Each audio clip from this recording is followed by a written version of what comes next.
অন্য কিছু লাগে না, এত টেস্ট আর এত ইয়ামি করে রান্না করেছি। সাথে থাকেন তাহলে দেখতে পারবেন। দেখেন যে হাঁসের একটু তেলের পরিমাণ কম আছে, তাহলে একটু সয়াবিন তেল একটু বেশি করে দিতে হবে। আর যদি দেখেন যে হাঁসটা একটু তেল আছে, চামড়ার মধ্যে ভালো তেল আছে, তাহলে কিন্তু একটু তেল কম দিলেও চলবে। তবে হাঁসের মাংসটা একটু তেল বেশি করে দিলেই ভালো হয়, আর একটু পেঁয়াজ দিলে ভালো হয় বেশি করে, তাহলে গ্রেভিটা অনেক ঘন হয়। যাই হোক, এখানে আদা রসুন, গরম মশলা, হলুদ, মরিচ, তারপর জিরা গুঁড়া, ধনিয়া গুঁড়া দিয়ে তারপরে ভালো করে মশলাটা কষিয়ে নিয়েছি। অবশ্যই মশলাটা কষাই নিতে হবে, আর আদাটা দেওয়ার সময় তাও আবার কিন্তু ভালো করে কষাইতে হবে। আদা দিয়ে তারপরে কিন্তু হলুদ মরিচটা দিয়ে ভালো করে কষাই তারপর মাংসটা দিতে হবে। মাংসটা দিয়ে দিয়েছি, এখন ভালো করে কষিয়ে নিচ্ছি। আর কষানোর সময় সামান্য একটু পানি দিয়ে দিচ্ছি, কারণ এগুলা মাংস যত কষাইবেন তত মাংসটা খেতে নরম হবে আর খেতেও মজা লাগবে, আর যে মধ্যে যে দুর্গন্ধটা থাকে সেটাও কিন্তু চলে যাবে।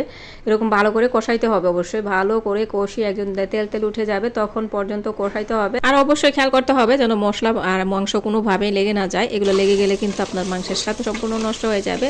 ভাই এখনই যে সুন্দর গ্রান বেরোচ্ছে, আর পরে কি হবে, আর এই মাংস কিন্তু কষানি থেকে একজন খাওয়ানো শুরু করছে।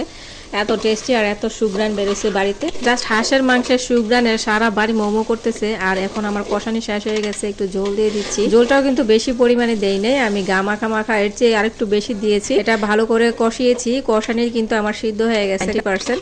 এখন ঝোলটা আর একটু সুন্দর ঘন হওয়ার জন্য আর মাংসটা একটু ভালো করে হওয়ার জন্য দিয়ে দিলাম। আর মাংসটার পানিটা যখন আর একটু টানে আসছে, নামিয়ে ফেলবো এমন অবস্থায় দিয়ে দিলাম একটু টেস্টি সল্ট, আর দিয়ে দিলাম টমেটোর সস। আর এই দুইটা জিনিস দেওয়ার পরে মাংসের স্বাদটা কোন লেভেলে গেছে আপনি ভাবতেও পারবেন না। এত টেস্ট হয়েছে, আর গ্রেভিটা খেতে এতটা টেস্ট হয়েছে, মনে হয়েছে যে শুধু জল দিয়েই ভাত খাওয়া যাবে। যাই হোক, এই জিনিস দুইটা দেওয়ার চেষ্টা করবেন, তাহলে মাংসের স্বাদটা অনেক গুণে বেড়ে যাবে। আর আমি একটু ঝাল করে কিন্তু রান্না করেছি। যদি হাঁসটা ঝাল করে রান্না করেন তাহলে কিন্তু খুব খেতে মজা লাগবে। আর আমি যেভাবে রান্না করেছি এভাবে কোনো ধরনের গ্যাস, কোনো বাজে স্মেল আসবে না হাঁসের। শুধু খাবেন আর বলবেন যে কি খেলাম, এত মজা আর এত টেস্টি। আমার তো সাদা ভাত দিয়েই যে কোনো ধরনের মাংস খুব ভালো লাগে। তো যাই হোক, আজকে অনেকে চাপটি দিয়েও খাবে, আমি চাপটি করে দিলাম।